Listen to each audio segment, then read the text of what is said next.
Okay, there we go. Oh, this is the advisory team meeting on September 22nd, 2021. It's 6:03 p.m. We're in the Ignite building. Okay, everybody. So thanks for coming. We'll do a quick welcome and around the room. I think that Thomas is coming. I don't know about Alexis. Did Alexis have her baby? Do we know? She did. She did, okay. Do we know if she's coming? Probably not. I was assuming. So anyway, and we have 3 new team members today. So when we go around, yay! We're very excited. Yes. So we will. So every time we start, we just sort of go around, and I have one sort of silly question that we answer, and then we get right into it. So let's just do favorite fall activity or food. Should we say that Michael can't say barbecue? No, you can say. It's almost over, so. You can say whatever you want. Okay, so Janet, do you want to? Oh, there's Thomas. Hey, come on in. Thomas, do you want to start? Since you're first right here, we're doing. Hello, welcome, your name, because we have 3 new members. Oh, hi. Okay. I'm Thomas Young. And then we're just doing favorite fall activity or food. I just had it, smothered chicken. And favorite fall activity, football. Oh. Yeah, just not playing, but, observing. Awesome. Either or. Okay, Jen. Hi, my name is Janet. My favorite activity, I will say baking, and I like pumpkin pie. So, yeah. Hi, my name is Liz McGill, and I think my favorite fall activity would be sitting all bundled up in the soccer stands watching the high school soccer. And I'm Corey Coughlin. My favorite fall activity, I think, would be going to orchard and getting fresh apples. My name is Rachel, and my favorite fall activity is camping. My name is Sarah, and my favorite fall activity, I would say, is going to all the different fall festivals. Steve, and I kind of camping, fall festivals, and deer hunting from middle of September to first of the year. So, Michael, most people I know already know with me barbecue, but it's that time of year where barbecue and football. My name is Sam, and one of my favorite activities is probably doing like Halloween crafts, and I like to make homemade costumes for my kids. Oh my gosh. That's not mine to you. Okay. My name is Jolehan Tuba Walker, a little different, but that's my new legal name. My favorite fall, I always panic because snow is coming, right? so that's not supposed to be my favorite, but I'm weird because I just stop and I start taking pictures. I'm so in a hurry, and all of a sudden I just can't stand the leaves, and I park my car and I snap my pictures, and my phone is always full. And I just love it. Hey, I'm Marvin, and my favorite fall activity is making those huge piles of leaves. I'm too big to step in them myself, but my kids dig it all straight. Thank you.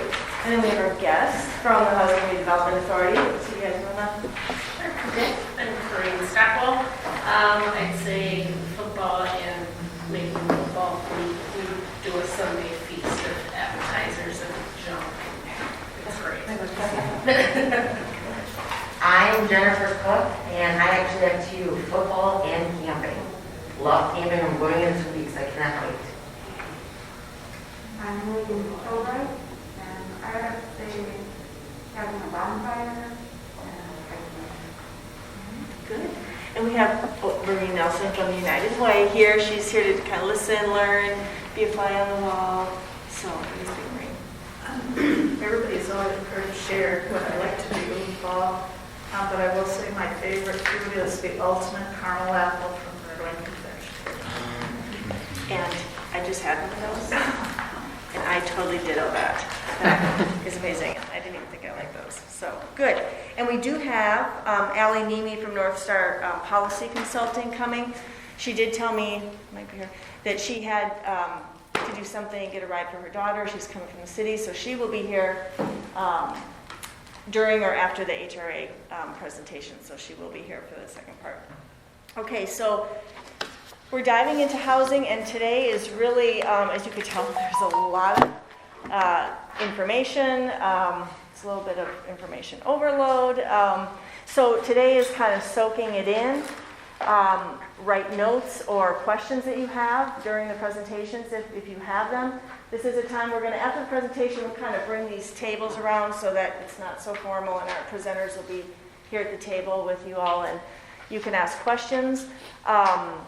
We'll probably wait until after the presentations to ask questions, just because in past experience, then we never get to the end of the presentation. So we'll do that.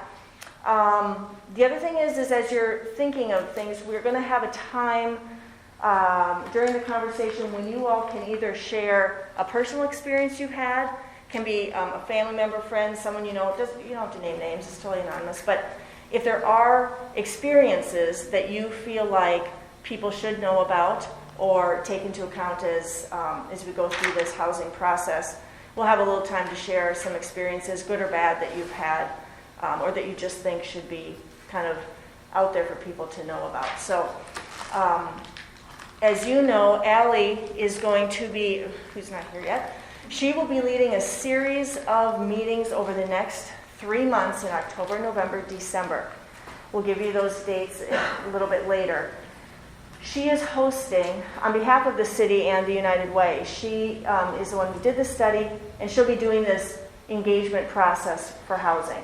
She's had a lot of experience in this field, and it will be the first week in October, a large meeting the first week in November, and a large meeting the first week in December.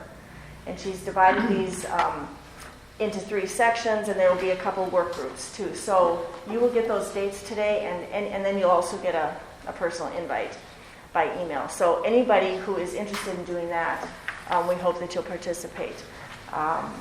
So there will be ways to work with the community on this over the next 3 months, even, not just in this room. Okay, does anyone have any questions just on anything, like agenda-wise or anything like that? No? And for new people here, I always forget, the restrooms, you would go through this door, and the men's room would just kind of go down this straight hallway, and it's to the left. And then for the ladies, you just circle around, and it's right on the other side of this wall, right here. Okay? There's drinking fountain out there. If you have to leave for any reason, that's okay. Okay, so we'll leave it to our folks at the HRA to get us started. And thank you for coming. As I said before, my name is Corrine Stockwell. I'm the finance manager of the Red Wing HRA. Just going to start this off kind of giving you a brief overview of what we are, what we do, what all the properties that we have. Over here. You want to push the button? Yeah or no? But I got her. I'll do it. I'll just stand over here. Okay, so the HRA was established in 1966, so we just recently had our 55-year actually this year. So we have 119 public housing units. These are our Jordan Tower 1, which is on 4th Street. It's 100 units. We have Featherstone, Deer Run, Pioneer Place townhomes. They all have 6 units each. And then we have a single family home out on Hallstrom. Those are funded by HUD.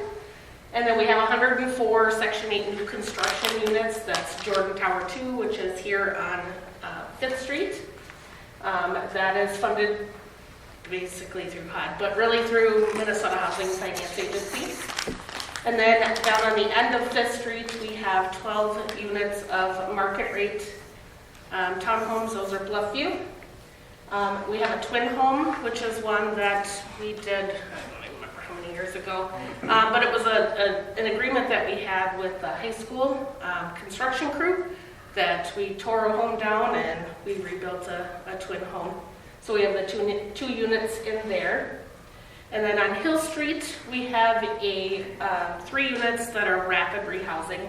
What that is basically, it's homeless, people that are homeless or on the brink of homelessness. It's kind of getting them on their feet, getting them started. We have an agreement with 3 Rivers to keep them in those units, and they can stay there as long as they like. There's not a time limit, but their funding that they get through 3 Rivers is for a short contract time. And then we also have our women's shelter. So here's kind of just some pictures of some of the properties here that you can see. And then we also have our voucher side. So we have issued 169 housing, or we have been granted 169 housing choice vouchers. We don't typically get to that amount. It's basically our dollar funding that we receive each month is how many we can house. So depending on the need of the Section 8 participant, what they need to make that rent payment, because they only pay 30% of their adjusted income each month. So depending on their portion and the portion that we pay the landlord depends on really how many vouchers that we can offer. And then we also have 12 Bridges vouchers. Reagan's better at explaining Bridges. I'll let her do that later. That was a little bit more complicated on what is required with those. We just renewed our grant for Bridges. We did have 9 vouchers, and now we're up to 12. So that was a great thing to get more within town. And then on our redevelopment side, we have several programs basically for businesses and homeowners. So we have our Affordable Housing Trust Fund. This is one that was just started, I think, in 2016, 2017, somewhere around there. That is funded, basically, we take $100,000 from our tax levy that we receive from the city each year, and we put over into this fund. What we use with this fund, we do home buyers assistance loans. So people that would like to purchase a home, whether it be their first home or second, third home, whatever, but it's their last ditch that, this is what's going to help them get a home. A lender would not approve them because they don't have enough for down payment or closing costs or things like that. We do a $9,000 loan. They don't have to pay that loan back until 30 years, or if they sell the home or it no longer is their primary residence. We currently have 18 loans out with that right now, just over $161,000. And then we also have a small site new construction. We give $25,000 for brand new units brought into the city is kind of our goal with that. We try to do about 150 every couple of years. We just a couple of years ago did for CMA Properties, the Josephson building. Andrea Hansen put 4 new units in the second level of Josephson's. The thing that they need with that is half of their units need to be affordable. And by affordable, it's not necessarily like our public housing or our vouchers. It's 40% of 60% area median income. Full calculation, but it's not exactly, your market rent, that other landlords are charging. So it's actually a reduced amount. Trying to help more of that workforce housing, not necessarily your very low income. And then we also do some owner-occupied rehab loans. We have some residents that in blighted areas of the city that will assist to do any kind of remodel that's in their home, something that's needed. We did a roof for someone that was literally going to lose their housing insurance if they didn't get the roof done. It was an elderly gentleman living on a fixed income, had no other means of getting a loan to take care of it, so we helped them with that. Bathroom remodels, adding ramps to their home, whatever it may be. We typically don't go any higher than $24,000 on that, and typically those loans are forgiven. So as long as they stay in the home for an additional 10 years after construction is done, they don't have to pay that back. And then we also did an agreement with Habitat for Humanity. Over the next 3 to 5 years, they can do 3 new construction homes that will give them $10,000 for each home. Here's the Josephson's building up top. There's 4 new units. Andrea put a lot of time, blood, sweat, and tears into those units. They're absolutely gorgeous. She kept the windows as were and kept a lot of the woodwork and doors inside the units, but actually updated them. They look kind of modern with that old twist. Then we also have our Small Cities Development Program. Back, I think 2012 was the first time we received a grant from Minnesota Deed.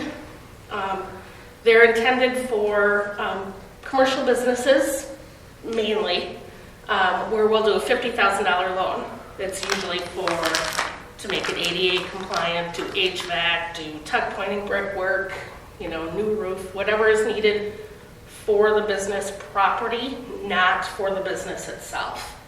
And then we take that $50,000, $25,000 they pay back in annual payments for 10 years at 0% interest. The other $25,000 is deferred and forgiven after 10 years as long as they remain in business during that time. Targeted areas for these are the downtown area and Old West Main.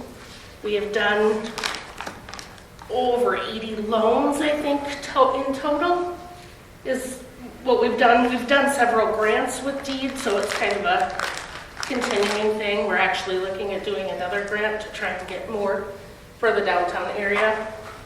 We can also do owner-occupied rehab loans. We can do rental rehab. They have several different programs that we can do within these funds, but this funds we're generally targeting commercial. Currently, this is as of the end of August. We have just shy of $2 million in loans out. Forgivable of that amount is just over $1 million. And our reserves, we have about $455,000. I'm dying to fill these loans. If you know any business owner in the downtown or Old West Main area that is needing help, I have $50,000 for 8 people. So I have several applications out. I just have not received them all back yet. So hoping to get that spec'd. Here's a few of the businesses that we've helped. Like I said, there's been about 80 of them that we've done in the past. The Red Wing Brewery one was a lot different because it was getting a new business into town. We helped them come into town. So their loan was a little bit different. We gave them a little bit more than the $50,000, but it was getting them here and it was redoing the building itself. And then we also have our tax increment financing. It's a little bit lengthy. I'm not going to bore you all to tears with it because it gets pretty crazy and twisted. But this is the Keller Bartman properties that everybody I'm sure has probably heard of. It's about a $46 million project, adding 255 units to Red Wing. It's the Park Place, here I'll show you here. The Park Place Apartments, that's right across from the hospital. Behind the hospital, kind of by Merchants Bank area, there's 66 units of townhomes going up. And then off from the hospital, kind of by Walmart, will be another group of units there as well. Most of those will be for senior housing. These are the same as the other, as I mentioned, for CMA properties. They have to be 40% of their total units have to meet 40%, 60% AMI for their rent limit. And that's where I'm at. Trying to get it all out and not take all the time. You want a little more in depth on our program, you think? Yeah, you can explain the bridges one, because I ruined that one. Talk really loudly, Reagan, because these masks. Yeah. It's harder, so if I have you a hard stop time. smoking, you gotta. Talking loud anyway, so tell me to speak up. Okay, so the programs that I work with is the Section 8 housing vouchers and the Bridges voucher program. I think most people are familiar with Section 8, where people get a voucher, they find their own unit from a private landlord, and then the rent is based on their income. The Bridges program is very similar. It's you get a voucher, you have to find your own place with a private landlord. The difference is that Bridges vouchers are, to be eligible, you have to have a serious mental illness diagnosis. And the first priority of people that receive a voucher would be people who are in segregated settings, such as a psychiatric unit, drug or alcohol treatment, jail, prison. So those are the people that have first priority to receive vouchers. The second is homeless, and then it kind of goes down from there. So like if homeless or at risk of homeless or rent burdened. But generally we have enough people at the top two that are either leaving an institution or homeless that those vouchers go to. So we have 12 of those vouchers. And then it's temporary assistance. So they do have to apply for other programs, and most of the time they get a Section 8 voucher is what usually happens, and then it just kind of rolls over. So those are the two main programs that I work with.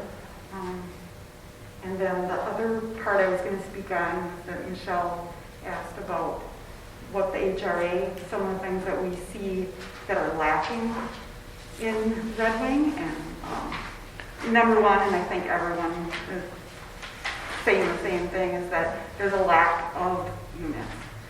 The vacancy rate in Red Wing is, I think they said 1.4.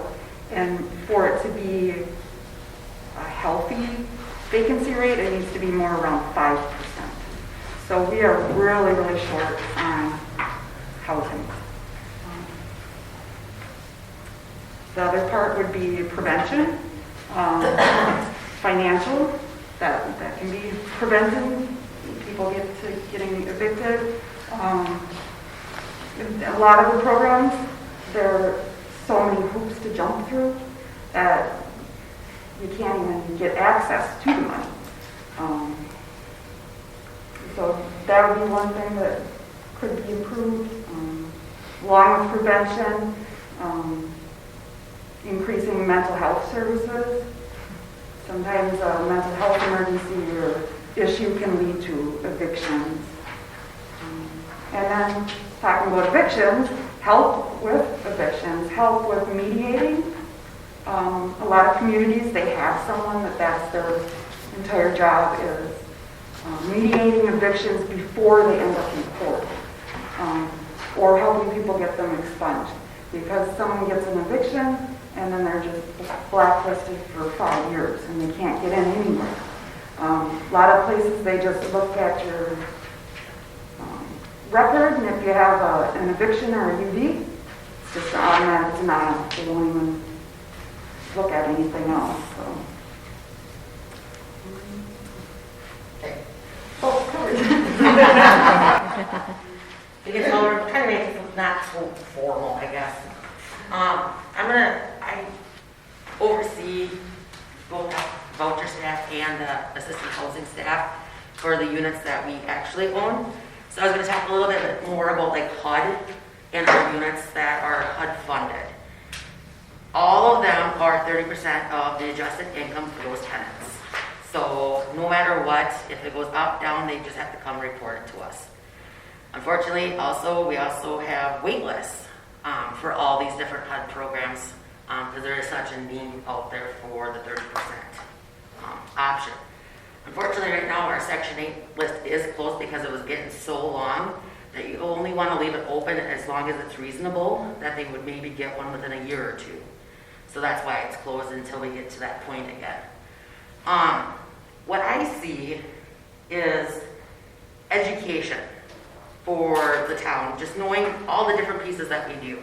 Because a lot of times, when you think of like the HRA, you think of either Jordan Towers, public housing, or Section 8. There are so many other avenues that we do too. So educating about the different pieces and even educating about the programs like Jordan Towers. You know, Jordan Towers 1 is open technically to general occupancy, but we have preference points. Jordan Towers 2 is only for people that are over 62 or disabled. Our family units, there's only 3 or 4 bedrooms. So there's so many different limits that would be great if we had the options. But unfortunately, we don't have a lot of funds that come in that we honestly are behind on keeping up with our buildings. So it's literally as things are breaking, but we're always trying to be proactive. My other piece that I see is, thanks, my notes over there.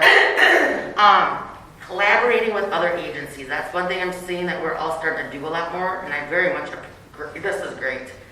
Because I've seen so many groups start something and all these other groups start it too, and none of them talk to each other, it seems like. So being here and being able to share, I'm more here just to answer questions, but I just wanted to say that piece too. So, that's pretty much what I got. I have one thing. Can you said everyone knows about Section 8, but can you, Reagan, just give maybe 2 more minutes on that, just so that we're really clear about what Section 8 is, because we know some and some, but just like, maybe just a little explanation about that, and then you guys can ask questions. But I was just hoping, I don't know how much this is. It's a little more, maybe. I do it every day, so sometimes I forget. So the Section 8 program, or as it's now called, is the Housing Choice Voucher Program. So when someone gets to the top of the list, they have to be income eligible. Then we would determine, based on their income, how much they can afford for a unit. People on Section 8 can actually pay between 30 and 40% of their income. But as an example, a 1-bedroom voucher is $682 for Red Wing. That's at the maximum that we could set it, because based on what HUD determines. So we do have it set at the maximum. So $682. If someone has no income at all, their voucher would be $682, and that's not just rent. That's also utilities that we have to factor in. So a single person with no income is looking more for an apartment around $600, which is almost impossible to find in Red Wing. So that's one of the challenges that we do have with Section 8. It is increasing next year, so I'm very happy about that. So it went up a whole $100, and that will help a lot. People that have income then, so they can go above that 30% of their income, they can go up to 40%. So then they're able to go over that 682 and pay up to 40% of their income. So on average, that's usually around $750.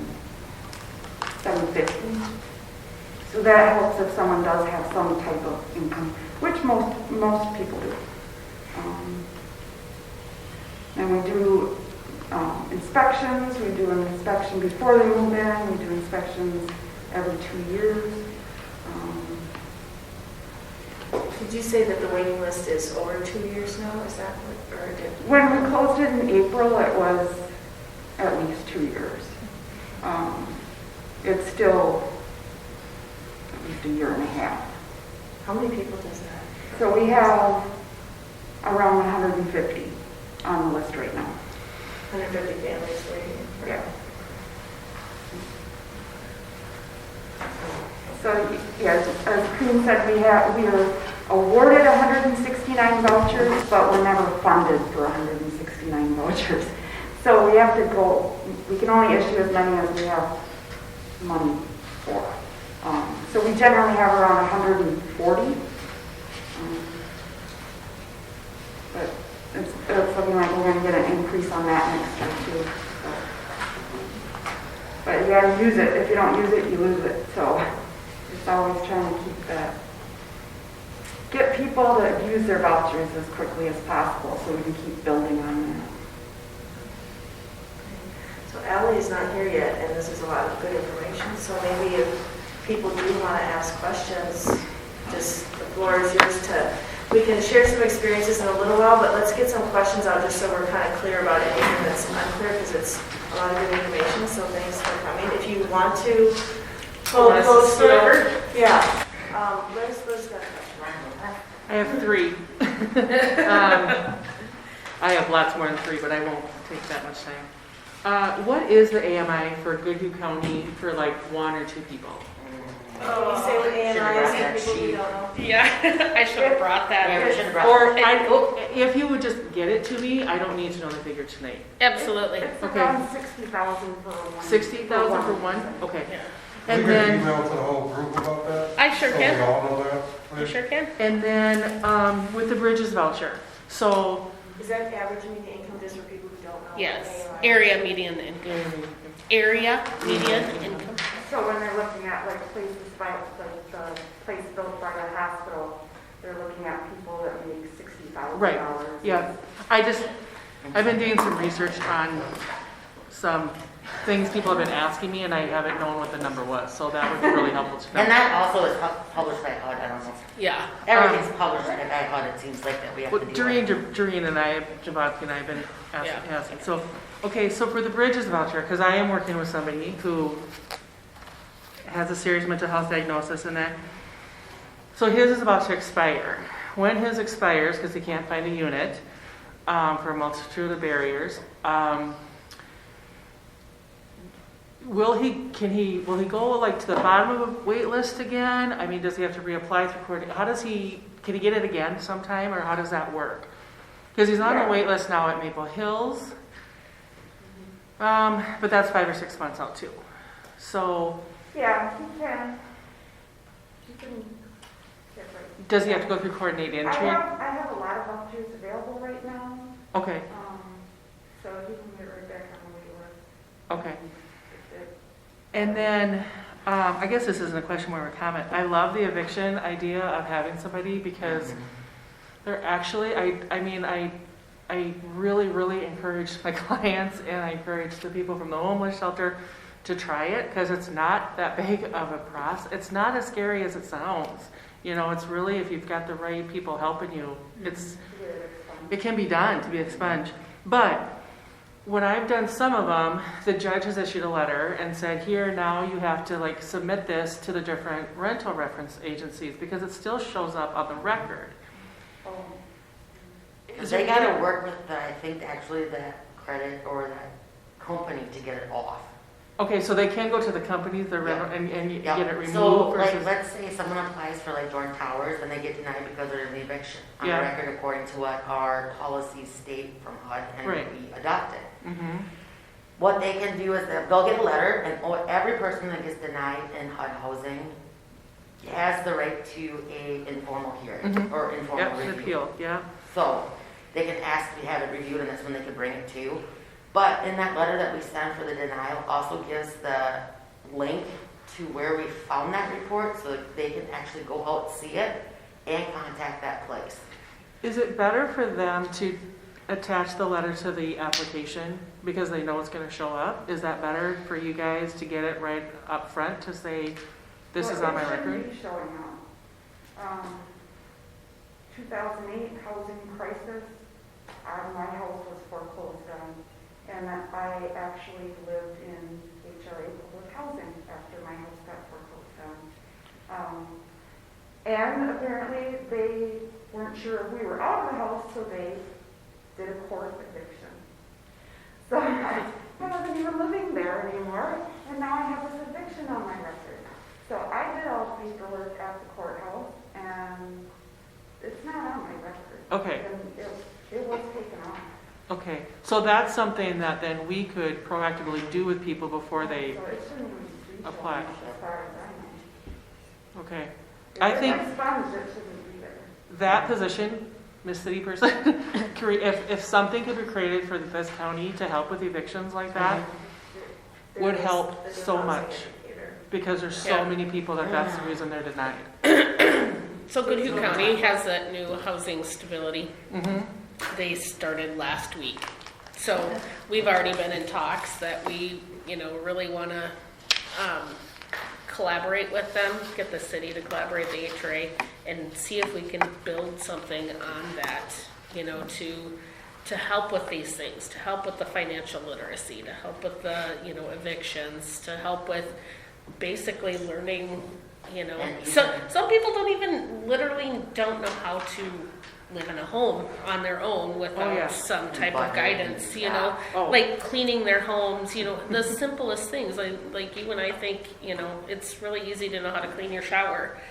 Some were never taught, so they have no clue. And, you deal with those kind of things. So we're really hoping to get to evolve that position a lot more. Obviously, it just started, so there's going to be a little learning curve before anything happens. We really experienced that with some of the guests from the homeless shelter this year that we got placed. We got like 8 or 9 placed, and they just did not. It's the first time they've lived alone, and it was hard. And see, that was one of the things, we've actually been in talks with, like Duluth has a person that actually they give classes, they talk financial, that's what they do, and they're funded by the city, the HRA, and the county to do this position.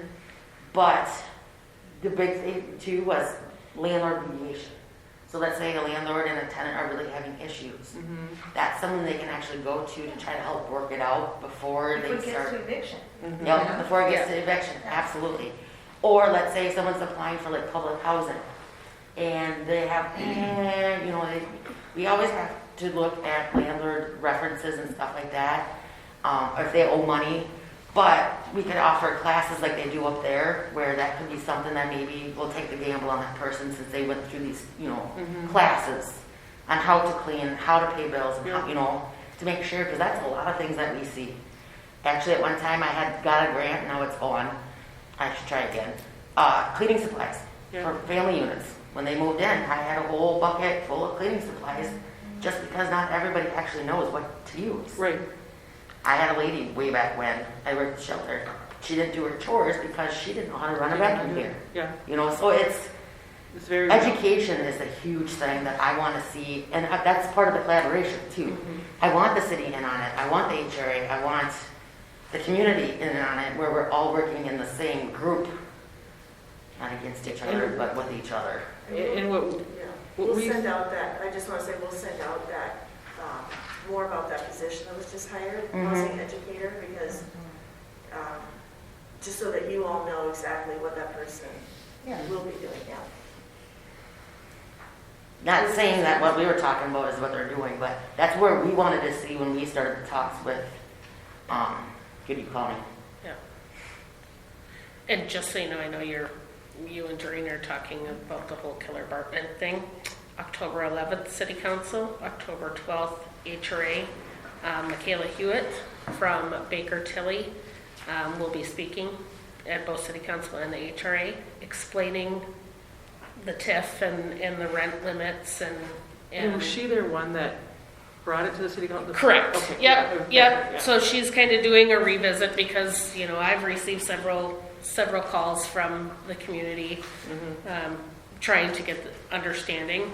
And as it stands, they are falling in compliance. So it's not, everybody thinks they're not being affordable. They're not being affordable. I think people are looking at it differently, that it's, well, the 30% of your income. No, it's 40% of the 60.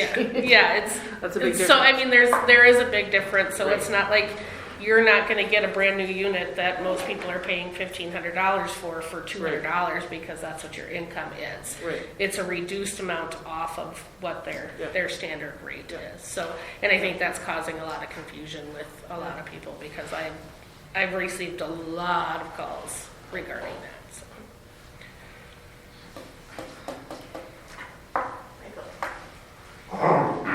There's owner-occupied rehab, the 6 grants. Any of them on East End? Is there any involvement? Yep, I think there were 2 or 3 of them on the East End. There is actually for the small cities program that we can take these funds for, there's a blighted area, and that's the only area we can do. But with the Affordable Housing Trust Fund, that's kind of managed more through us. It was something, you know, that we kind of started here, and now it's spreading throughout the state, where we are a little bit more open, a little bit more lenient. But there were, I know for sure 2 of them on the East End, for sure. I'm gonna piggyback off what you just said, the Small Cities Development Program. Mm-hmm. Targeted area, is East End a part of that targeted area, or is it just downtown and Old West Main? No, the downtown and Old West Main is for the commercial businesses, but if we were to do any owner-occupied rehab, then that is actually a separate section. And I cannot tell you the streets that it ends. They're totally out of my mind, but it's, you know, several block area, you know. Yes, ma'am. Yeah. Thank you. You're welcome. I actually have one more, I'm sorry. I just need an explanation. I don't understand with the tax increment financing with the Keller Martin and all that. And it says about 40% of all units must meet affordable workforce housing. What does that mean? So like if you take Park Place Apartments, it's 108 units. Yeah. So you take 40% of that 108 units, which is really about 44 units, must be that 40% of 60% area median income. Can you walk through that just for like 2 minutes? Oh, jeez, it's So really. if you have someone that makes $60,000 a year, then to be in compliance, the rent can be $1,100 for a Yes. 1-bedroom because they make $60,000 a year. Yeah.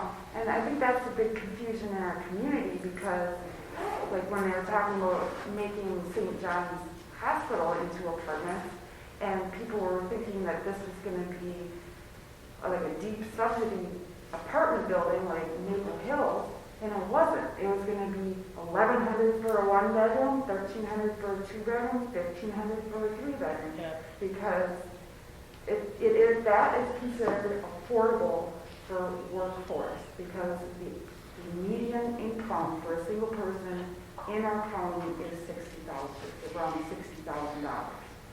For a couple, it's even more than that. Who's making $60,000 a year here in Redmond? I'm not trying to sound. No. I'm gonna keep it 100 with you. If you're making $60,000 a year, you're paying $1,500 a month in rent. That's a house note. They should be able to afford a house. Yes, and a lot of those places probably are with people that are maybe retired that don't want to have their house anymore. But that place is full. Obviously, there's people that can afford it. I mean, if you drive around Redmond, you can see some gorgeous houses, and I'm always like, what do they do for a living? You know? And there are people that make that and can afford that. And it opens up units for other people. So I think one of the big differences it does help our community no matter what. A family of 4 doesn't become 240. A family of 4 becomes maybe like 80 or whatever it is. So it's not an exponential move. Yep, I'm trying. You're, yeah.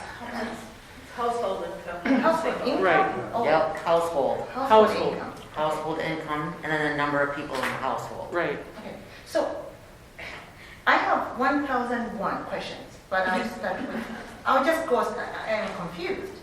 So, and I'm not going to use the words you're using because I don't know what they mean, but that money which is given to that building, which is given 30% of 60, is the money coming from Goodyear County or is that something to do with the city, related to the city? For the tax increment, like Yes, Keller ma'am. Bartman. So basically it is, it's so hard to narrow it all down. Basically there is tax subsidies, like tax is basically deferred essentially for them. The city still receives tax profit. But who gives the money? Who gives the funds? Who gives the break? Is that the city or the county? It's kind of both. It is. It is. I mean, schools are still being funded by these properties. Yes, yeah. You know, I mean, that's I like, understand. that's always the biggest question. Like, the school still receives funding because of this property. Right. The city still receives funding for this property. Uh-huh. But it's essentially, it's a deferred investment for the developers Yeah. to have these properties to bring housing into the area. So they're footing the whole bill. The city has the units. The city doesn't have any liability. We have more of the liability, or essentially the developer has most of the liability. HRA has some liability with this. But taxes are still being paid. They're just kind of deferred Correct. for about 26 years. Yeah. Actually, my question, my line of questioning is, well, this building is in Red Wing. Red Wing household income, is it 60,000? Yep, I just looked it up here. For Red Wing? Yep, the median income is Right. 66,800 for Goodhue. No, Red Exactly. It's a lot less for Red Wing. For Red Wing. Yeah, who got We have to go by. It's right here. No, for Goodhue County. Oh, yeah, it's for Goodhue County, yeah. Yes. So And that's that's what it's based on. Like, they don't break it down for individual I city. understand. I'm just stuck in my own thing because I'm thinking, holy moly, why are we going Goodhue? Because we're talking about Red Wing. The people who are renting that building are the residents of Red Wing. How can we somehow, as a city, somehow, why are we going with Goodhue? Because our residents are here in Red Wing and working here in Red Wing, paying taxes, you know. That I'm confused, and I have to read it through to understand, because I'm thinking, why are we using Red Wing, Goodhue? Is it because most of, I'm confused, I have to read through. I tried, and I thought maybe I should try more, because I'm thinking, it's Red Wing. Yeah. And if Red Wing doesn't make 66,000, why do we expect people to be able to pay the 30% of the 60%? They use Goodhue County because to get the statistical information, whoever's doing the statistical, Yeah. it makes more sense to do counties. They can't do every little city in the entire country. So they do the county. But Red Wing is the largest city in Goodhue County. That's what I'm thinking. So probably a lot of the higher income is in Red Wing. I'm gonna look, no, it's wrong. I'm getting it here because I do have it. Okay. It's lower. It's surprisingly, here it is. Okay. Oh, I have it divided, okay. It is in the high 50s. It's around 56, but don't quote me because I've got to add all these up. So that's- Surprisingly, Goodhue County is higher. That's for one That is the median household. median household. Household. So the other question is the vouchers, the 12 vouchers, right? The breach. So how do they work? They get it once, and so if you have a voucher, that means you're covered for how long? So if you have her guy has a voucher in his hand or her hand, so when they find housing, how long do they hold to that? I mean, they use it, is it one-time pay? No. Is it a year?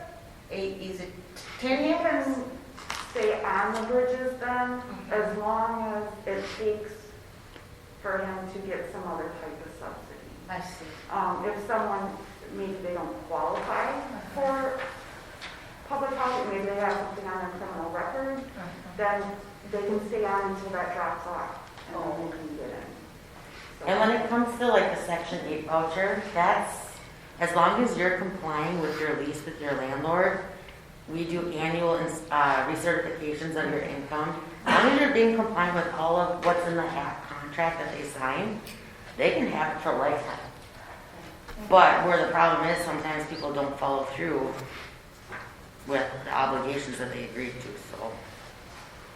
Does the HRA provide, oh, one quick, and then Marvin, does the She's had her hand HRA up provide forever. any, okay, any Gotta help certified you out. education? Is there any sort of brochure or any kind of thing that people can say, I want to get this list of what program, where, how, you know, is there anything like that? For our programs, just the Red Wing HRA. Mhm. For the HRA, we kind of do, but it needs to be updated. It's our website essentially. Is Yeah, I have one we'll program definitely break from- down all the programs that we have. I have one from All the Good. Doreen sent it to me. I got it with me. I could forward it to you.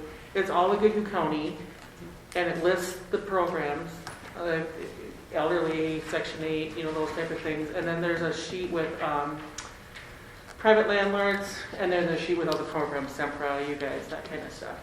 I can forward that to you. It's got everybody and all the property Yeah. managers and phone numbers. I'd like to see that just because I want to make sure it's accurate information too.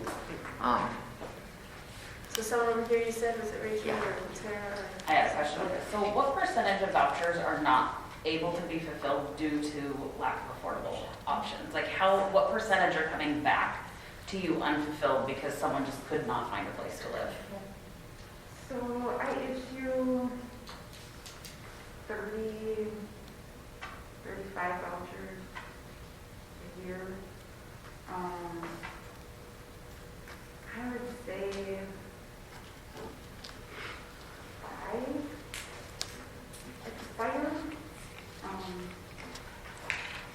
And how long do they until they So expire? you get 60 days, and then you can ask for an extension. You get another 30 days. During the pandemic, we've had a waiver from HUD, but we can extend it longer. So in a few cases, I have extended it longer. Those are cases where the person was homeless.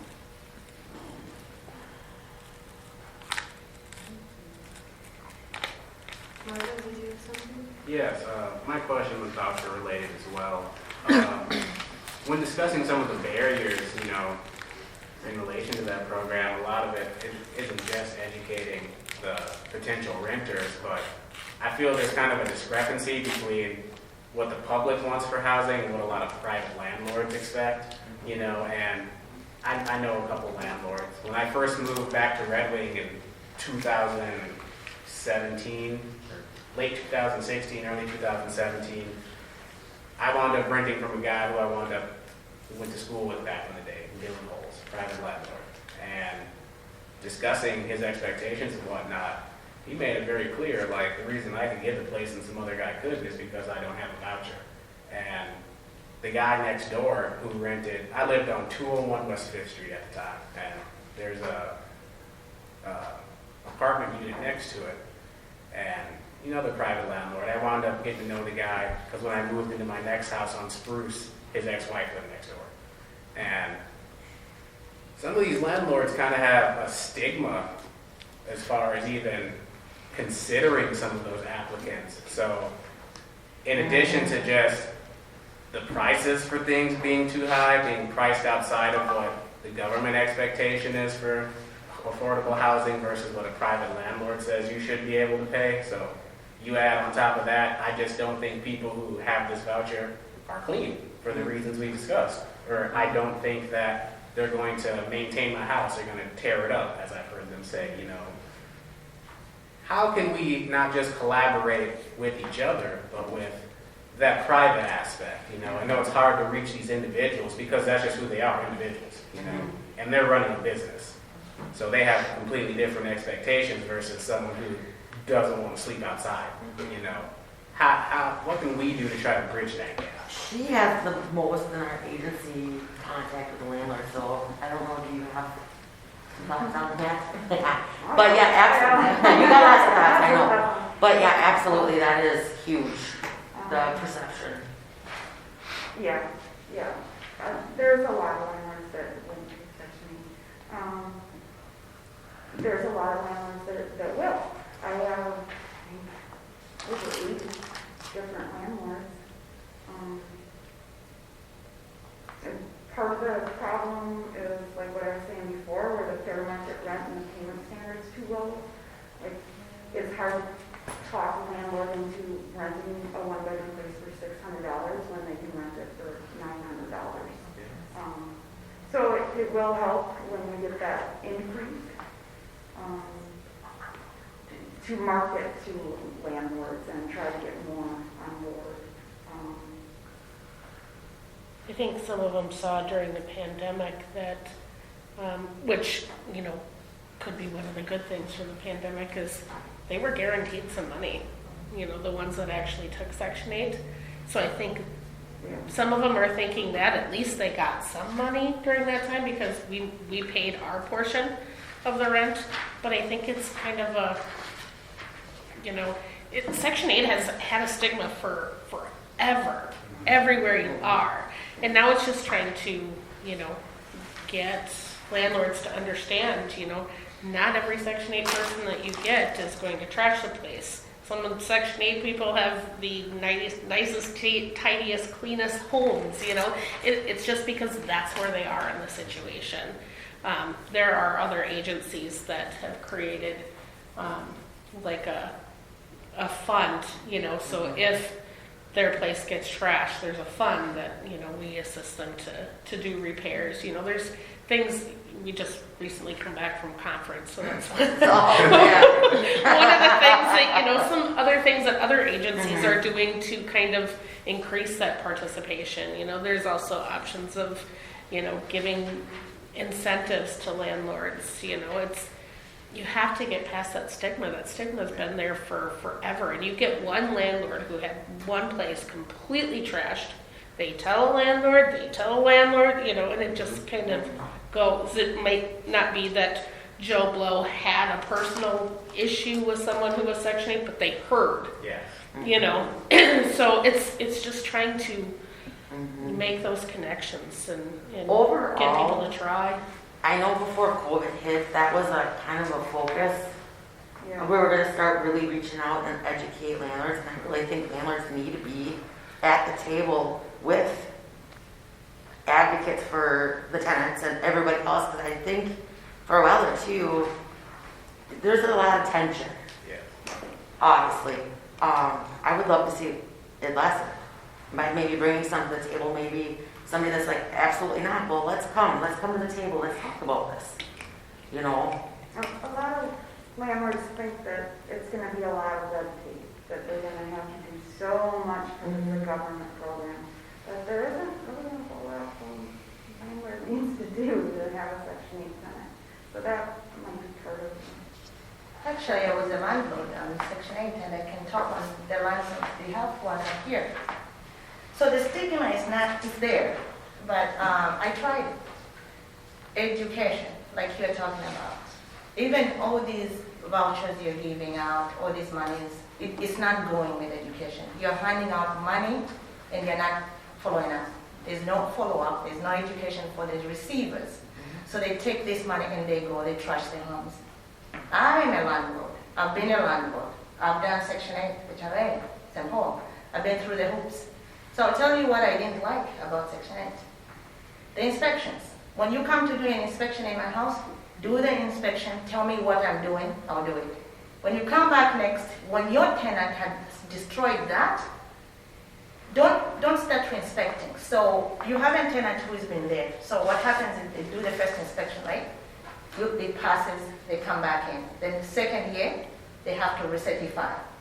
Things have been broken, they come, you fix them. When they come back to inspect for that, of course, tenant breaks another thing. So it's an ongoing fixing. I don't have money for that. I'm trying to oversee this, but I'm just I'm just an individual. The other thing is the trashing of the home is real because there is no follow-up. You know, I went to HRA, I went to St. Paul to say, okay, these are the pictures. This is what's going on in my house.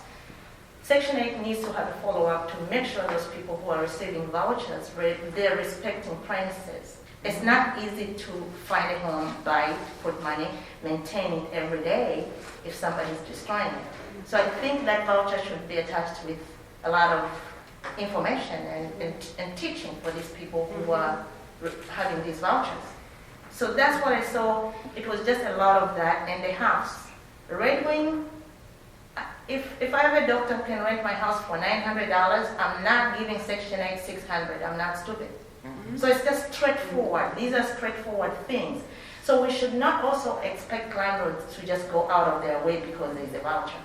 They're also trying to make revenue. They pay taxes. They're also trying to do the best they can. So as we said, I think it's education both sides. That bridge, when you give a voucher for $600, I can rent to a Section 8 for $700 because $100 comes from his pocket. Guess what? Well, this is what was going on then, because if my house is $1,500, your voucher is $1,400. Before, they would just rent it. And there's two leases going on. There's this is back in the 2000s. Okay. In the cities, So there's a $1,400 lease and the $100 lease. That $100 lease never gets paid on. And you cannot evict on that $100. So landlords wants to be in the market. They can't stay below market. So somehow this also has to change a little bit. If a one bedroom is $700 in Red Wing, then maybe the voucher somehow should change. I'm just saying. When I say that a one bedroom voucher is $682, that is not what the HRA paid. Oh. It's not what their voucher is worth. That's the amount that we look at to see if a place is affordable. Now, if someone has zero income and they found a place and it was exactly $682, then the HRA would pay that $682. But that is a very rare occurrence. People, I think, if I have 140 vouchers, maybe I have 5 people that have zero income. And it's usually a temporary situation because who wants to live with no money? But when I go and inspect a place and the tenant's been there and the tenant broke something, I tell the tenant has to fix that. My frustration is that a landlord will not give a lease violation. Landlords won't kick people out. Like literally, this is the worst tenant in the world. Why are you not evicting them? Well, I don't want to be the bad guy. Oh, I don't want to be homeless. They're trashing your house. You want me to do something about it, but you're not willing to do it. So it's a lot of, it's not just one or the other, So we have time for one more 30-second question, because then Allie's got a presentation, and we want to give her time to get questions. So is there a quick, $9,000 down payment for home. Can I ask that question real quick? Sure, you can ask a question. Yep. So the $9,000 bridge down payment, which you're assisting. And I think I worked with some people up there to try and get my borrower to get that money. Actually, I have a line of people who would like to get some of that money, and I think we did get some of that money. I think we could, graduate some people from renting to home ownership, which I think we need to do in Redmond. I may be wrong, but my understanding is the program really is not very edible. The debt-to ratio they are looking at is too high for Red Wing, because when I look at my clients in Red Wing, how much money they make to their car ownership and maybe a credit card they have on that debt to income. So when they give this program, the 9,000, there are these things you have to qualify, maybe credit, income guideline, credit, and DTI, debt to ratio. So when I examined that debt to ratio, I feel like I think it's not very flexible, really, because it's too low. People, just general people with 6,000 household income cannot afford that. Only people who make a lot of money can be able to qualify for that 9,000. That's how I understood. And I think there's a lot of stigma with that too. I'm going to say that because if my borrower is 18 years old with a day order, I think they should be awarded a chance to get that loan if they qualify. We should not look at them as they're young. There's nothing like a young borrower because the rules of funding, you cannot discriminate against age.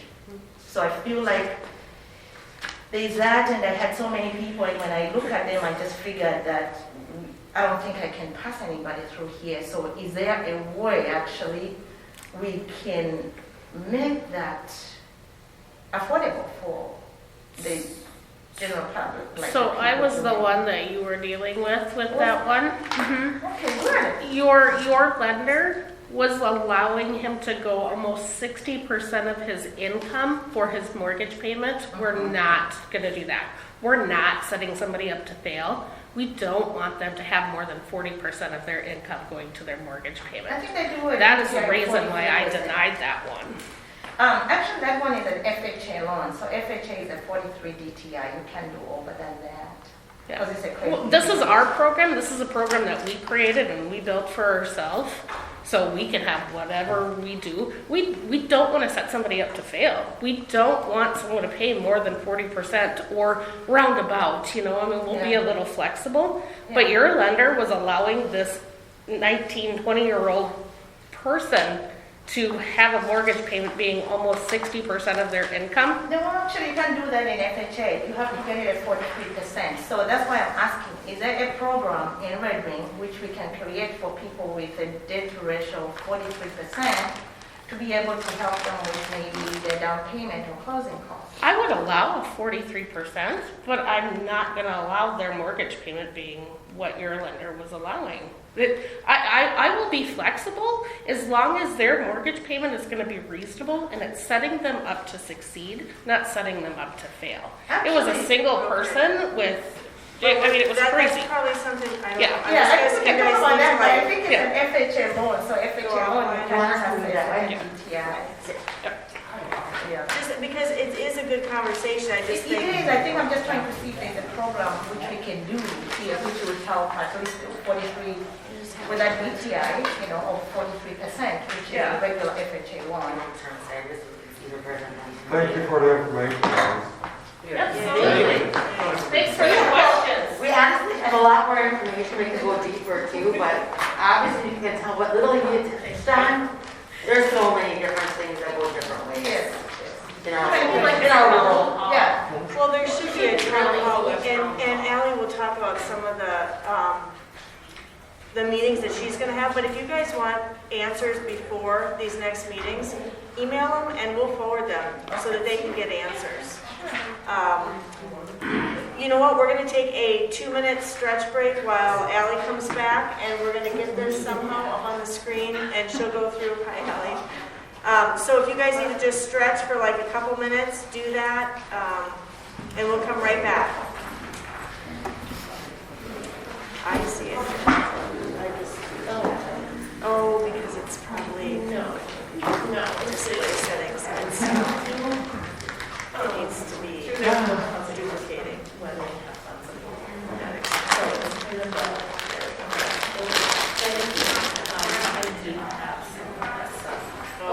It's like, oh, that's, so now, that I could possibly, but that would have to be. it's still extending. That's Just a second.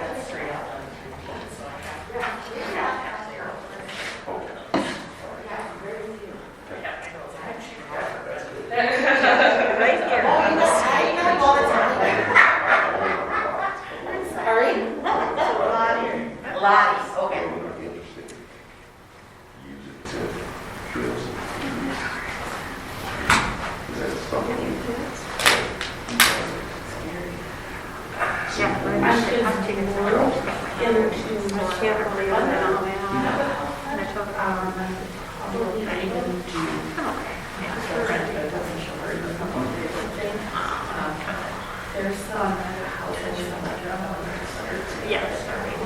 Super scary. Oh my gosh, I'm short time. Thomas back in the country.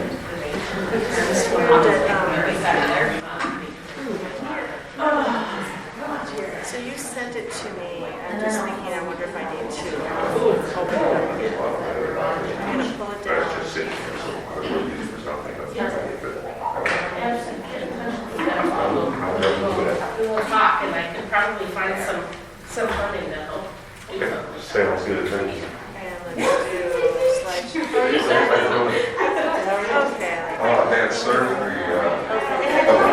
Great, thank you. And again, we want to see this in our just like ask questions. Yeah.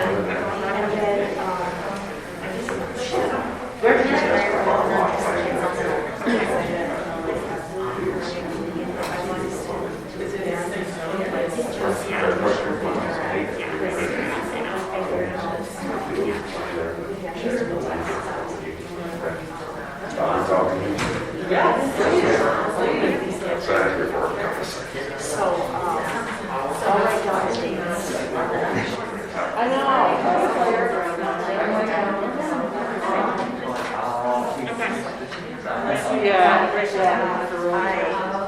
With the rolling table, you can roll the chair. I have what you said. Change it out. What are they gonna do?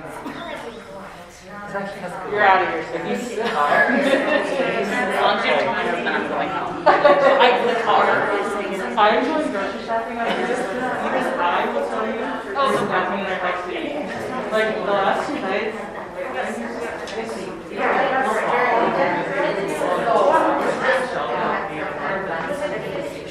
I literally get like no salsa, and chips and salsa is like a staple.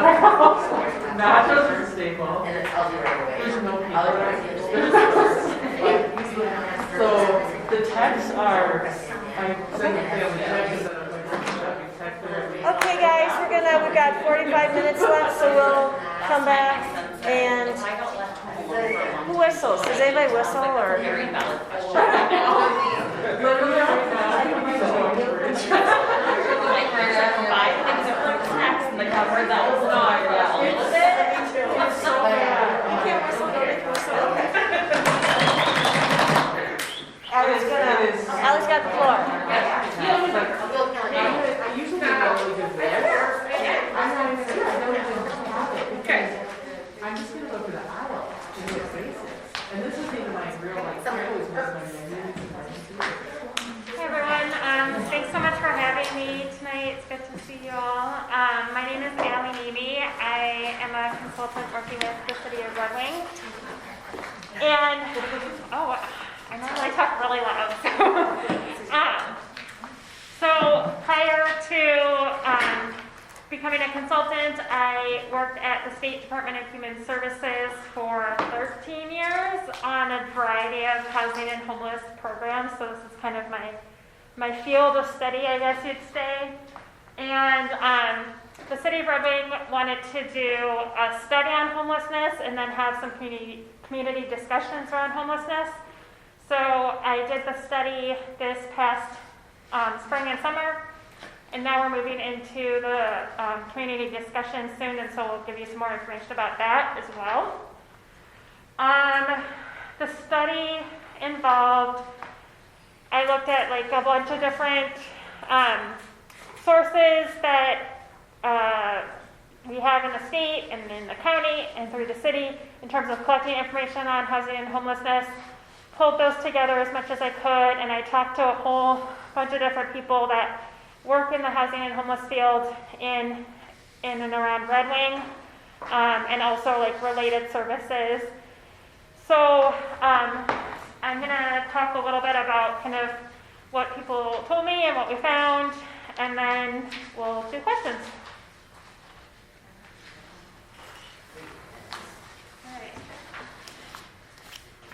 So, the goals of the study were to get a better understanding about homelessness within Red Wing, identify some best practices in addressing homelessness that maybe could be used in Red Wing, and then set the stage for the community conversations that I mentioned is going to be the next phase of this project, which we're just kicking off now.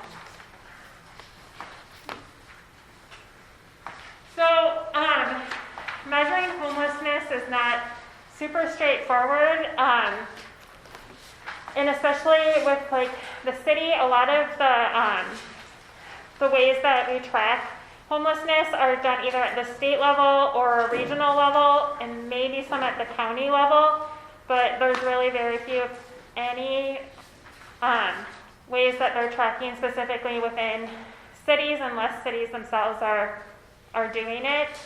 So we kind of have to infer from the large, like the region or the county, about homelessness in Red Wing. And so in the full report, I have a whole bunch of different ways to look at. Like some sources count homelessness over the year. Some count on a particular night.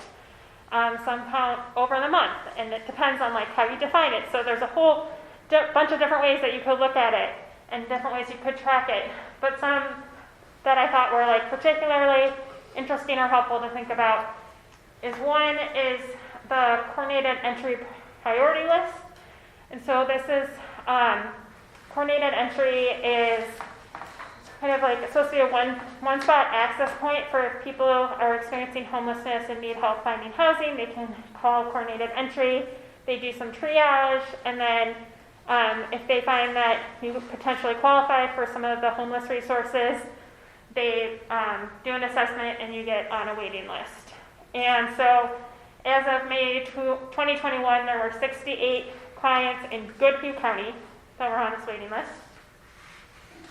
And then in the region, they counted everyone who was experiencing homelessness on one night in January. They do that every year. This last year, 2020, there was 459 people, and so it's like a 20-some county region. A little bit about some of the demographics about who's experiencing homelessness. This is the region again, so southeast Minnesota, so it's like Goodhue County, but then also like Olmsted, Winona, basically the bottom right-hand corner of the state. A lot of kids, so 50% of all the people, or 52% of all the people were kids that are 5 or younger. 40% identified as people of color. Most people have lived in Minnesota for at least a year, and almost half have been homeless for this year. Digging a little more into the racial equity piece of it, unfortunately, like other things in Minnesota, you see some disparities in who experiences homelessness. So going back to that priority list that I mentioned, when people apply for assistance, they get assessed and put on the priority list. You can see the differences between people who are on that priority list and then the general census data. So 34% people of color, 6% Goodhue County overall, 23% African American, 8% Hispanic. This is pretty common across the state of Minnesota. In the northern state parts of the state, you'd see more American Indian. That's the other kind of big group where you see those disparities come out. I won't get too much into this one because I know the HRA just talked a lot about the affordable housing, and we just talked about the median income and all that kind of thing. So, yeah, again, you all know this. Not enough affordable housing. Vacancy rates are super low. I think I have something about the vacancy rate. Yeah. Next. So, this is from, they did a housing needs analysis last year in Goodhue County, a 1.4% vacancy rate, which is really low, which means people aren't, going through, there's not very many open units. I think this was pre-COVID, right? That study wasn't it? 'Cause it was, yeah, right. So I'm guessing that's even worse, because I know Nobody's moving. Nobody's moving with COVID, which is in some ways good, but then it also means there's no place for people to move into. And it's lower than what, the statewide rental vacancy rate in 2019, 4.8%, so it's particularly bad here. So this was the presentation I gave to the City Council at the end of August, and kind of the big message I wanted to get across to them was, affordable housing is the key to ending homelessness. There's a lot of other ways that we try to get at ending homelessness with emergency shelter and prevention and addressing mental health needs and all these types of things. that stuff is important, but the best way to end homelessness is to have housing that people can afford. That's the only way that it's gonna happen. So trying to get kind of just really push that point about it's not affordable for people right now, there's not enough of it. And if we're really serious about doing something about homelessness and housing instability, that's the key.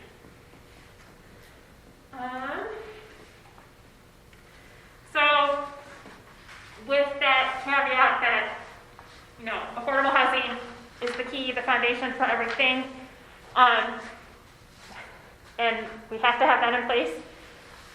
On top of that, there's also a number of different interventions, I guess you could say, approaches to ending homelessness that we have in Red Wing and we have throughout the state that we can take advantage of. And they put them into 3 categories here. Prevention, so making sure people don't become homeless in the first place. Emergency, which would include things like shelter, crisis response, you don't really have an official drop-in center here, but in the cities they have drop-in centers. Motel vouchers would fall into that. And then on the other end of the continuum is housing, having permanent housing that's affordable. So I'll go into these a little bit more in detail now. In terms of shelter and Red Wing, the kind of major responses at this point are the Hope and Harbor shelter that Liz works on, which is seasonal and, just getting started, or not just getting started, hasn't been around for years and years. And then the motel vouchers is kind of the other thing that is the response is people get usually a couple nights, stay in a motel, maybe a few weeks. But there's no building that's a shelter like maybe there are in the Twin Cities area. And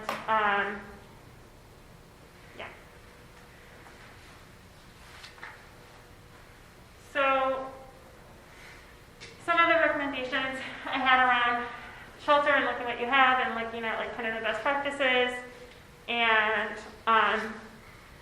thinking about how do we are most efficient in addressing the shelter needs. I think the main thing that I want to get across is emergency shelter is just one part of that continuum. So there's those 3. Well, first of all, there's affordable housing in general, right? And then there's those 3 things: prevention, crisis or shelter, and housing. And so the shelter needs to be part of a bigger system that includes prevention, helping people stay where they are, not become homeless if at all possible, and then having housing that people can afford and is accessible for them on the back end, so that emergency piece is really just an emergency piece when people absolutely need it and they can move on quickly. And so, the idea of having more shelter is great, but it needs to come with those other pieces too. So part of that too is supportive housing. So supportive housing, we typically think of that as for people that need extra support with their housing, kind of going back to the education piece that you all were talking about a little bit, somewhat like that, maybe also health related support, so mental health services, chemical dependency treatment, disability related services that can kind of help people make sure that they are able to keep their housing once they have been housed. So to do that, you want to have the affordable housing connected with some sort of supports to make sure people can stay there. And there's really not a lot of supportive housing in Red Wing. I think we saw that coordinated entry wait list numbers, it was 68 people, as of May 21, there were 68 people that were waiting for that supportive housing. They were assessed to need supportive housing in Goodhue County, and there's 8 units at Maple Hills, 3 units of record rehousing that you all work with, the Three Rivers CAP, and then Hope Coalition also has 3 units of transitional housing, and that's pretty much it. So compared to the 68 people that are waiting and saying they need it. This is kind of what we have. So in terms of looking at supportive housing, wanting to kind of obviously expand that potentially to more meet the needs of what you all are seeing, and having some more funding for sports to help people once they get into housing, and helping people who are waiting for housing to kind of get connected to their housing faster.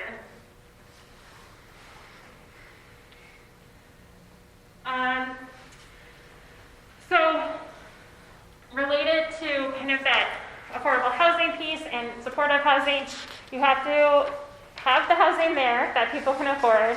You have to have the supports in place, but also connected back to the previous conversation, you have to have landlords and property managers that are willing to rent to people, because there are, if you're looking at kind of the barriers or some of the issues that people are facing or dealing with that are experiencing homelessness, credit problems, not having rental history, having been released from a correctional facility. So these are from this is of the people who are experiencing homelessness in Southeast Minnesota. You can see like what types of barriers they're facing. And so having landlords that are going to be able to and be willing to rent to people with, for instance, credit problems, it is important if you want to end homelessness. So things that we could kind of do to address the access issue is looking at one, just having a better sense of where the affordable housing options are and getting people connected to them more quickly. We also mentioned in the previous conversation about having some sort of incentives to help make it easier for landlords to participate in the voucher programs, for instance. And also being more proactive about fighting discrimination of protected classes.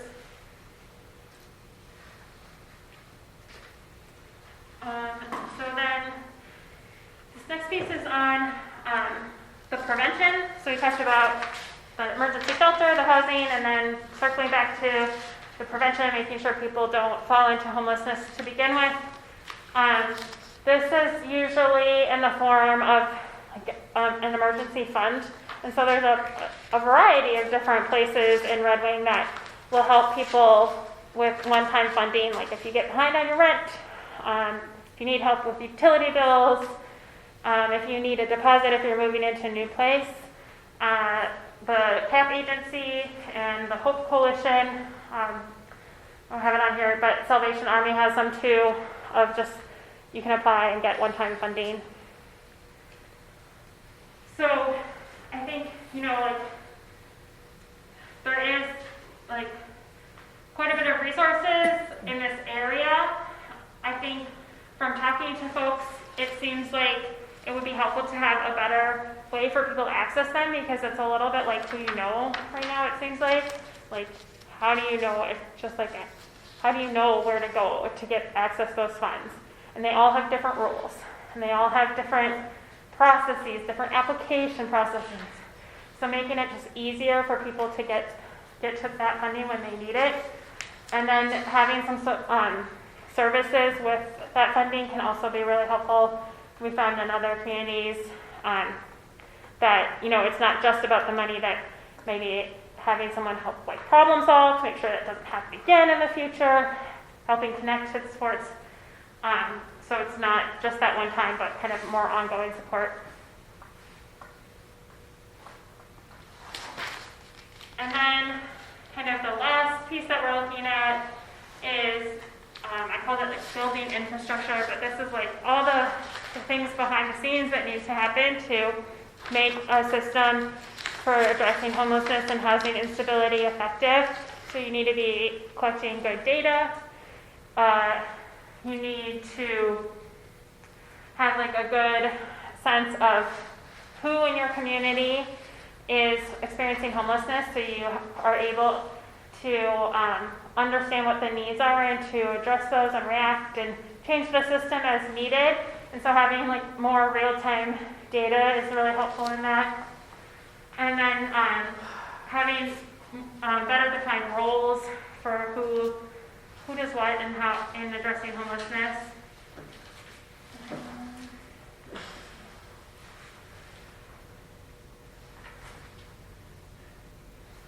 So those are kind of some of the things that I learned in doing this study and talking to different folks and looking at the different data sources that are out there. And I think, you know, it has some ideas, but really the next step is to work with anyone who wants to join in this effort. And we are going to be hosting some meetings that are actually going to be in this room on the first Mondays of the next 3 months. So the next one is coming up a week from Monday, or the first one is coming up a week from Monday, then there'll be first Monday in November, the first Monday in December. Anyone's invited to come, and I'll be facilitating along with Michelle and Maureen hosting, and we will have discussions around kind of what we do with this information and making a plan for moving forward in addressing homelessness. Anyone's welcome to attend. There will also be an opportunity within that to volunteer for smaller work groups, and they're going to be in those 3 categories. So supportive housing and affordable housing, emergency shelter, and homeless prevention and crisis response. And so those work groups will meet also in the next coming months too, to kind of dive into those topics a little more deeply around planning around those things specifically. And the goal is to have a plan for addressing homelessness and housing stability that's presented to the City Council and the community at the end of December. And then it'll happen and everything will be solved. So, Are you gonna publicize these meetings? yes, we're just trying to nail down that we for sure have this room, and then, yeah, we're gonna be sending them tomorrow. The invite and stuff, and there's a link to sign up. So I know we went through that really fast, but I wanted more time for you to ask questions, and hopefully you got a chance to look at it a little bit ahead of time too. But yeah, so I'm available for questions, or if you all want to talk. Yeah, It's good do you have too. questions for Ally, specific to homelessness, Michael? And Oh, thanks. Yeah, just kind of confused on, it says, who becomes homeless in southeast Minnesota? The 40% identified as people of color. Mm-hmm. Then I look to the right, racial equity impact analysis, we got people of color, African American, Hispanic. I'm a little bit confused on your definition. So this is where, like I was saying, like there's all these different ways that they're measuring. So I'm gonna kind of move it back on the slide.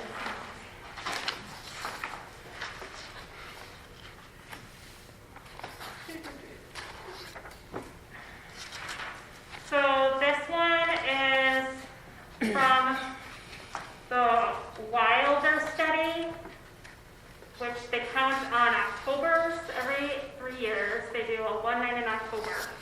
So the last study was 3 years ago? Yep, and they're supposed to do it this October, but they're pushing it back due to COVID. So and that was the region.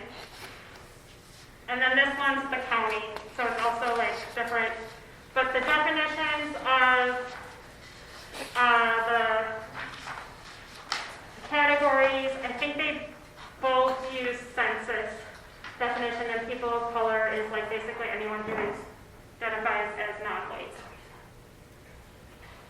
I get that. I'm just trying to understand why it's so descriptive in the racial equity impact analysis than is it because it's a regional survey? Oh yeah, and I have the data that goes more into more detail if you are interested. I just didn't put it on that slide.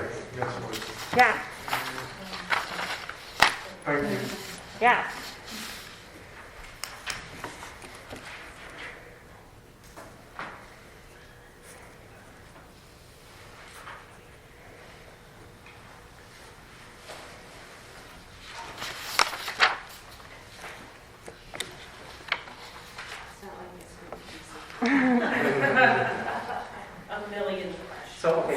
have any idea on, so this is people who are on the coordinated entry list. Do we have, is there any estimate, like, is that like 10% of the people that are homeless that are actually on the list, or is it 50%? Or, I mean, is there any kind of ballpark on? So That's people who have taken that step and haven't just given up and fallen off completely. exactly, right. So then if that,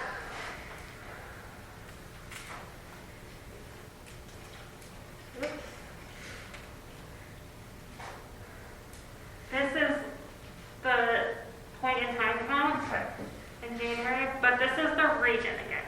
So this is more than Guthrie County. But, And those are done like drive around, walk around studies? yeah, and then they have like, if there's shelters or other service providers, they report in, but then they have volunteers go and count. It's like they came to Yeah. they come to Open Harbor. Yeah. Women's shelter does that. And as far as the point in, or the coordinated entry, it goes up a lot in November-ish because we strongly encourage everyone when they come into the homeless shelter that they get onto the coordinated entry. Some refuse, but it's something that Doreen is fantastic about. She comes in early in the morning, she comes in the evening, and she goes through it all because it is kind of, for some people, it's pretty overwhelming process. And so she sits down and does that with them personally, just right there at the shelter. She comes in, she's on the board of directors, so she comes in 3, 4, 6 times during the 5 months. And our goal is that everybody's on it by the time they leave, at least. So it takes a jump while we're open because we're getting people on that haven't been on it before. Yeah, I would say that 68, that's a bare minimum, right? Like the struggle for like the guests that we work with is they get on it, then they leave, and we're their contact, and we, it's just So a it's hard to constant get- trying to keep in contact with them for people to follow up because now they're homeless again, and there's not a contact for them, so that gets difficult. Kind of goes into like the continuum of care, those meetings that they have once a month, that's in the 20 county region, to the southeast Minnesota. I actually had been attending them before COVID, because we are a partner in it or whatever. That's the hard part is they go through and they actually vet the list too, and have all the different agencies, which she's actually done calls to try to find everyone on the list. Yeah. And I don't know how many people you couldn't get a hold of. And there's so many times you have to try. So yeah, I mean, the average time that someone was on the list was 272 days before getting a And referral. one of my goals this year is to be able to have funds at the end of the year to keep somebody who's willing to be a very part-time contract person because I keep the phone on all year, so that we can try and keep contact with people more. But what happened last year is I had great advocates, but it's all about, they volunteer all this time to stay, and that, that takes a lot of their time too. But I'm hoping to be able to have some funds left where, I can pay one of them maybe for a couple hours a week where we can have this phone contact and they can call us and we'll be able to keep in better contact with them. But it's really hard, once they leave to stay in contact. So it's not a number, I always want to call it a number, but they become one of the 3 pulled and then you can't find them. And so that's part of the vicious circle of it. You can't get a hold of them. A question for you. Do you get people who would come and, they'll come over and over and the reason is because they cannot get a job?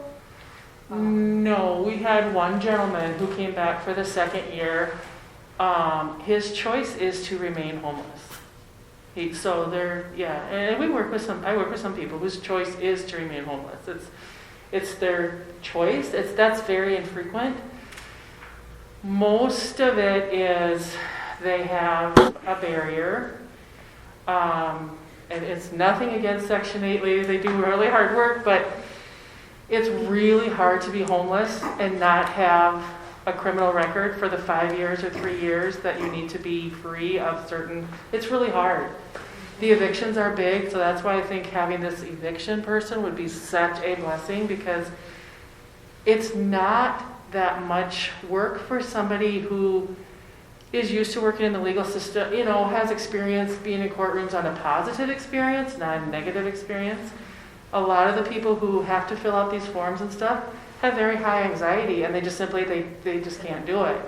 But to have somebody fill it all out for them and go, okay, sign and date this, they can do that then,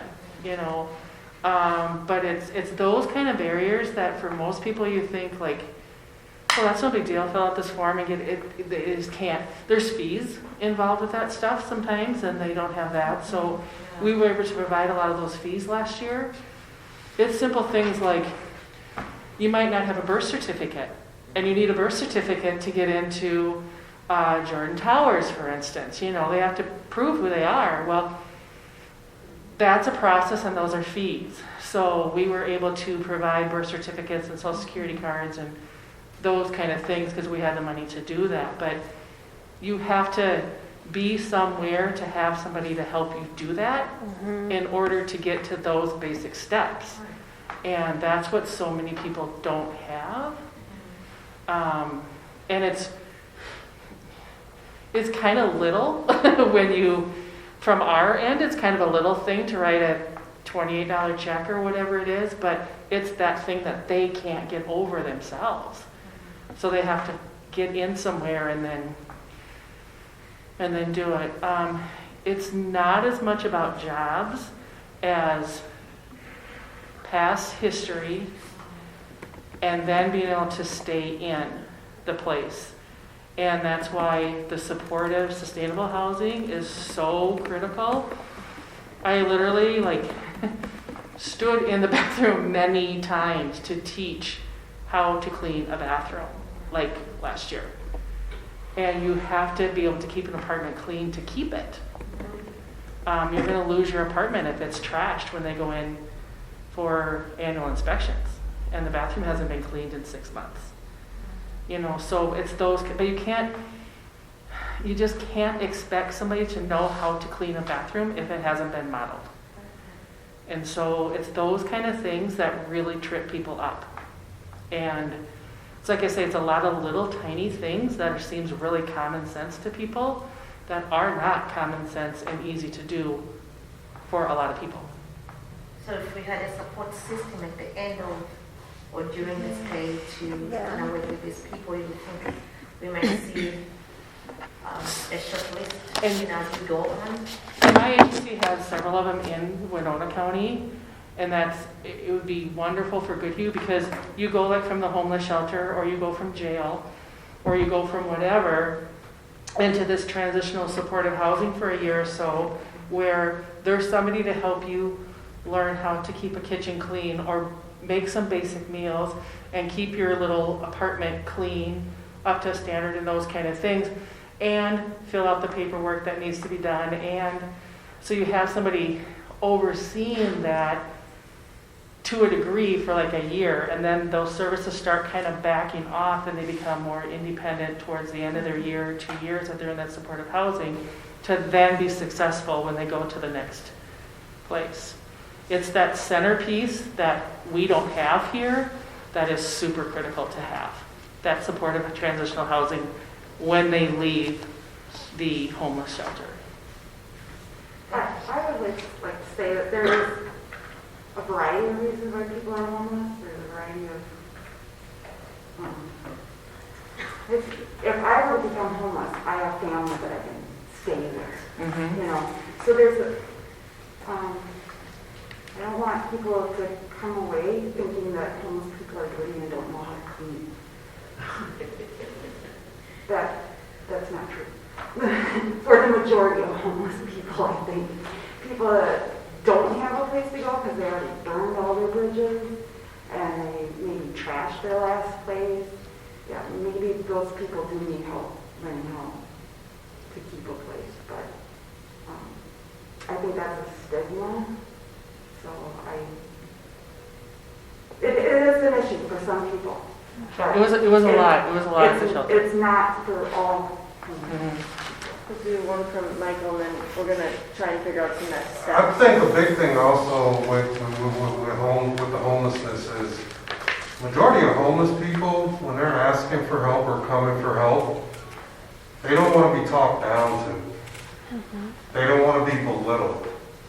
And, you know, I think that's a factor, something that needs to be thought about as well. Because with my experiences, it's, you know, y'all are seeing a pretty side of it.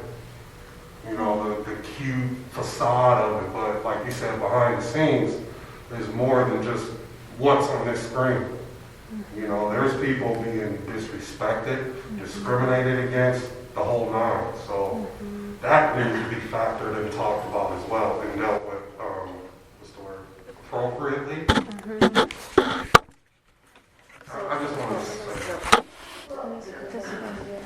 Yeah, just yeah, my only question that I asked those ladies a couple minutes ago is I know there are a lot of programs that I want to help people, and my question for them was, is this just those programs for people who have social security number?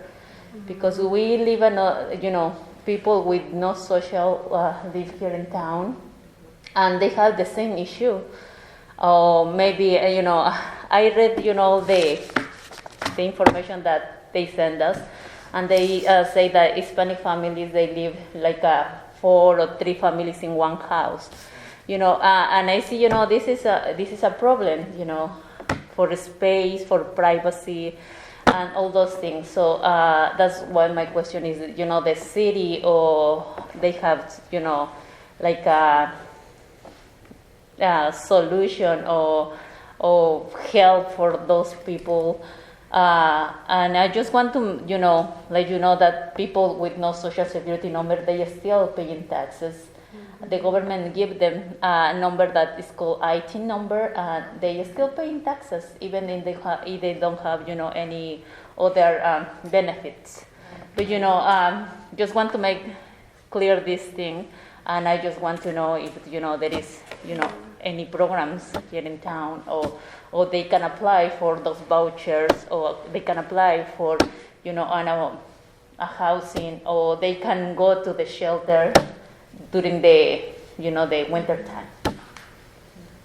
Can you guys answer that quickly? I know it's probably a lot, but is it a false swoop, like there are no programs, or there are no programs? No, there's just, okay. It's not a quick answer. Yeah. When it comes to, I know. Yeah. Citizenship is a big thing. It depends on which program and what kind of documentation you have. Don't necessarily have to have a social security number, but if you have, we have some applicants right now. I had to go take my book out and look at it again because it's so complicated. That's why I say right now I can't answer it like blanket wise, but there are programs out there for, families, as long as there's somebody that has some legal status in the U.S. Okay. And it could be the work, it could be, and we have a what's called a SAFE system that we go through too that also verifies some information depending on what the documentation is that we have. So Jennifer, could you by chance, even if it's not, it doesn't have to be perfectly formatted or anything like that, but if there's some information on that, could you send it to me so I can send it out to the group? Yes, Okay. I can, yeah. Okay. And I just started looking up some of the stuff because of the applicants currently. Yep. It's a little more fresh. Okay, so our next meeting, and we're not quite done yet, but our next meeting is 3 weeks from now, not 4, because this one was rescheduled for different things. So it's October 13th. It's the second Wednesday of the month, I'll see you, as usual. So it's 3 weeks from today. I'm hoping today we could maybe go around, you can say pass if you want to, that we could go around and you could say 1, maybe 2 if you have to, 1 or 2 things that you either is on your mind right now as you leave, or a question, or a topic, something that you would want, because Allie's going to be leading some community groups. And if you all want to be part of that, I will be a fly on the wall also and just helping her where she needs help. But those are large community groups that are meeting the first Monday of the month. Everybody here is welcome. And then in between those, there will be 2 work groups. And you can decide whether you have more interest in prevention, affordable housing, or crisis, shelter kind of thing. So all that is in addition to this. You can do that, you don't have to, but we want to make it available. I'm wondering for this group, because they may or may not want to be, or may not touch on everything that you all want to talk about, which is what this is for. This table is for what is high on your mind. If you don't think of anything tonight, I want you to email me, because I want our next couple meetings to be specific and important, the things that are important to you all. And there are a lot of things we didn't touch on. Social Security, what does that mean? We didn't touch on mobile home parks. Way back we were talking about how much control can a city have. There are some ways, I think, that we can have more control over what mobile home parks look like, but we haven't really delved into that. So there are some different things that we can, and I'm just hoping if you have something, we could either go around the table, you could raise your hand so that I can take those down and make sure that we either get information or that our next meeting is tailored to what you would like to talk about. Does that make any sense? Okay, so raise your hand if you have something that you just want. You don't have to, it's either a topic, an area. You can also email me tonight, this week. But I want to make sure that we get an agenda out soon enough and get some information that we collect on background information so that you can all have this conversation. Or something that's just bugging you and you want to talk about it. Or you think nobody in this community really is talking about something. And they may or may not talk about it at the larger community groups, but you want to make sure in this space, at this table, we're talking about it. That's what I'm hoping to get in the next at least couple minutes, and then you can email me too if you don't feel like saying it out loud. Does anyone have anything like that you want to share? Sarah? I think I have 4 things. Okay. I'll be quick. One, I just want everyone to keep in mind that the point in time count is very, jaded's the wrong word, but it's January, and people aren't counted if they're homeless in fall, spring, and summer. And if people can find somewhere to stay for a month, they're going to choose January. So why the government chose January is probably so the numbers will look better. But just keep that in mind. The other thing for things to talk about, I think it's really important at the community meetings that the community is educated on what Housing First and diversion are. They are extremely important programs that help the people first to eliminate homelessness, and it gets rid of biases that keep people homeless. Oh my gosh, I had another one. It'll come back to me. Okay, it will come back. Those 2 Okay. Basically what's been rattling around my mind is this is often approached as completely separate issues, but really it's just one large multifaceted issue, and if we do, I look at it like you're walking a path, and if we fix the main road that people take, they can avoid some of those pitfalls that some don't escape. The path is affordable housing, and for some, a path to home ownership, so it's a permanent housing. But we live in a nation and a community in general that's pay to play, So we have to consolidate our resources really at a beginning level so everyone can come into this educated, and we have to do some outreach with that at young ages, If you're 15, 16, hey, you may need to be renting an apartment in 2 years, How do you do that? Where do you get the funds? What is going to be asked of you? What type of references? And how do we put you on a path from you getting your first place to where you not only stay in it, but you avoid any type of crisis, So you're aware of the crises that do come so you don't become homeless, and you take that renting eventually to home ownership. Like, we have to somehow consolidate these issues and kind of have like a resource center for people. And if we do that and it's consolidated, we can cast a larger net, and we need a big net. And it's difficult because when we are discussing like someone who's at risk for homelessness versus someone who is homeless, their needs are so different. And you might feel, hey, this person is homeless, they need help now, and they do. But if we don't help that other person, they'll be in that same boat 6 months from now. It's the same because they're walking the same path. And either they fall off or they don't. So we got to keep them straight and keep them getting to the goal, and that's what we need to be doing. That's what I think. Thank you. Good. Awesome. Okay. Getting all this down. Others. Michael. Discrimination. Okay. And are you talking about all the way across? You're talking landlords, line. real estate? The whole line. Yep.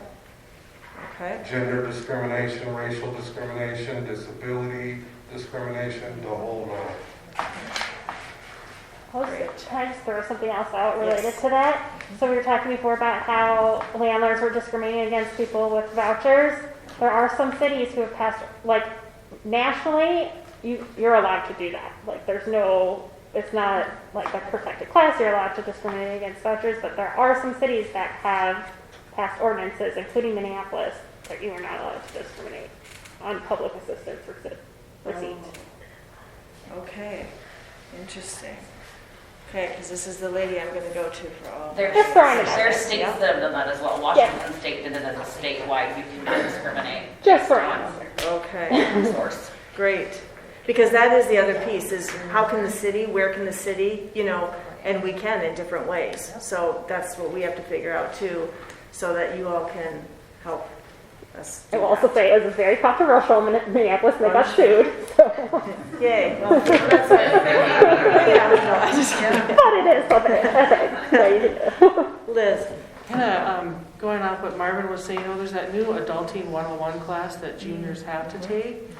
And I'm just wondering if it touches base on, like, the choices that you make when you're graduating 18, 19, 20 in college, those kind of things, whatever you do post-secondary, how that will impact you later when you're trying to even get like if you default on your student loans, good luck getting a house loan, those kind of things. Like, I wonder if that Adulting 101 touches on any of that. So we could check in with that teacher. Yeah. And Also find out check what on ILS too, the independent living skills. Oh, yeah. I And know. also, Mick Wendland will probably be able to help because he runs the Flight Pass program. Okay. So I know from the base that I saw of it, they were going to do like, application letters for housing, like apartments and that type of thing. But I don't know if they talk about the impact of choices, that kind of stuff. They were going to do some talk about credit checks and all those kind of things. But I don't know the other side of it. Okay, good. Wait. I said I'd be very interested to know that too, because I know at my time like the STEP program and a couple other schools around here used to have like fairs, and I've actually spoke at one in Canada Falls years ago, and we'd have them come to towers and we'd tell them. I mean, I have a junior, he's not in it right now, but I have a junior, and so he'll be taking it next semester. Okay. It'd be interesting to see what and if not, maybe they can get something in there. Maybe you guys could come talk to that class sometime. Housing day. And Janet, you Yeah, with the Social Security and the mobile house, I think so there. Oh, and the mobile homes. Okay. Okay, great. Okay. Chilway? I'm just going off what you said. I think that's very important, and I also think there's this whole homelessness in front, but a lot of people are getting to homelessness. So the classes. The other thing I think maybe Goodhill counties, Red Wing. I don't know how we can get the programs which are other counties. They give grants. A lot of people are able to own housing. They're able to buy land and build a house, but they don't have that bridge, So grants, $4,000 grant. I know a lot of other counties have something which they can help with that. And of course, it's not just like a free grant. They are told you have to live in the house for so long and you can do this for so many years, So that keeps them to maintain their homes for such a long time. Yeah. And then it disappears as they live in the house. Maybe every year they waive $500 the second year up to 15 years. Okay, good. Sam, you got anything before? Just calling people now. I was kind of curious to maybe talk about what the drop in the centers that you spoke about. We don't have that in Red Wing, but I don't know what it is because we don't have it in Red Wing. So what those are, so that's why I want to gather as much information over this time period to get at some of that and figure out where you guys want to focus a little bit. I'm looking around. Corey? Okay, Rachel? And they can just be like questions like, I'm leaving here and this is blowing my mind and I can't get it off my mind. Yeah, I was kind of wondering about, like, specifically disability accessible housing.